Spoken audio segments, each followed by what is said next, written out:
Sure, idiot. No sets up, just truth. Because we are no longer at the breaking point. The point has been broken. I'm referring to the political situation in the UK. Keir Starmer has pulled the trigger And is officially a traitor. It's no longer debatable. In fact, it's no longer possible to debate. But do you know why this is? Because Starmer has shot himself in the foot. So many times that he is in a rather unique situation, and this is the reason he wants control of your privacy. He is delaying elections and is banning jury trials. Allow me to demonstrate. This statement is false, but I could never be convicted for it even if I stated it as fact. Do you know why? Because in the UK, slander is only applicable if a target's reputation is significantly damaged because of the statement. Now, let's look at some government poll numbers. As you can see, these are the December 2025 approval ratings for Starmer. The link is in the description if you want it, but after playing around with it, the highest you can get for his approval rating is 31% if you use Labour voters as your filter. For use the Conservatives, they only have 5% approval. Obviously, these are biased, but there's a 26% gap between the best and worst approval rates. If we remove these biased political views, then the best approval rating we can get is 17% using 18 to 24-year-olds. That's right. In order to break the average 15% approval, you have to use the group that is the least interested in politics, as shown by having the highest don't know rating than all the other age categories combined. So, Lai, what's the point of all this? My point is that it is essentially impossible to slander Starmer, as dropping 3/20ths to 0/20ths is not significant damage. In other words, a false statement could eliminate all the Starmer supporters and I would suffer no consequences. His reputation is just that tarnished. And this was before all of these recent changes and proposals. Changes? What changes? Well, my dear Dira, Starmer plans to delay the general election, not just the mayoral elections. When did he say that?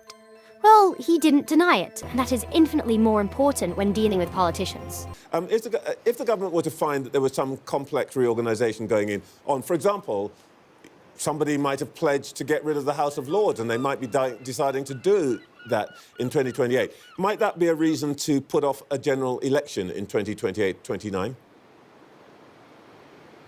No, we've still got a huge amount of elections coming up this year in Scotland, in Wales, all of London are out. We've got elections across the country. We've got a huge...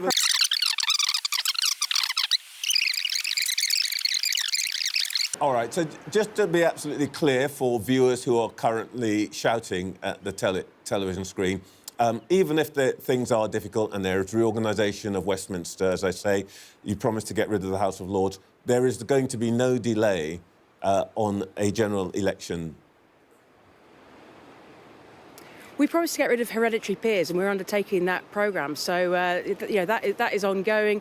And the general elections always come at the decision of the Prime Minister, and that's the reality of the process that we have in this country. And I'm looking forward to spending the next couple of years setting out our programme for reform and delivery for the country. Yeah, there's an outer limit, which I think is January 2029 or something like that. And what I'm not hearing you saying is that this Labour government can't see any circumstances on which you would choose to do what you've done in local authorities, for local authorities, and delay a general election, which I've got to say, I'm finding surprising that you can't just say no general election will go beyond the 5-year term. Well, of course the general election will come. The House of Lords aren't elected, so I'm a bit sort of confused as to why House of Lords reform would impact on a general election. So there's no change to a plan for a general election. But there is, of course, a lot of reorganisation going on at local government level. We've got to run these elections. But, all right. No. All right. I'm not sure where this has come from, but no. We're not. Okay. I mean, I'm thinking about the elections in May. That's our priority, and setting out our programme to come over the days, weeks and months ahead for what we're delivering for people in their communities. You think about the elections of May that have been delayed. Anyway, look. But I'm a fair and reasonable person, so I will give him a chance to defend himself. Kenny Vedanoch, my new hero. During the next PMQs, ask Starmer one question. Prime Minister, confirm for us that you will not change the date of the 2029 general election. Now, allow me to demonstrate my psychic powers once again. We have no plans to change the date is not an acceptable answer. he must state those exact words on record. If he avoids the question or starts using hypotheticals and wordplay, Simply ask him the same question again. Do not mock him. Just ask it again. Just keep asking it. No laughter, no provocation, no jokes. Just ask the same question. If he fails to answer directly on a national live broadcast when there are no traps or malice involved, you instantly win. And not just you, but 85% of the UK will win. And even if he generally wasn't planning this and I got it wrong, we still win. Because then he is locked into it. He constantly pull a, oh, well, that was done, and I have no choice but to do it. Because he is locked in. We either shut this down or we out him out for it instantly. Not exactly democratic, is it? So far, we have all been getting on with the idea of, well, at least we're only lasting until 2029. If it's going to continue, then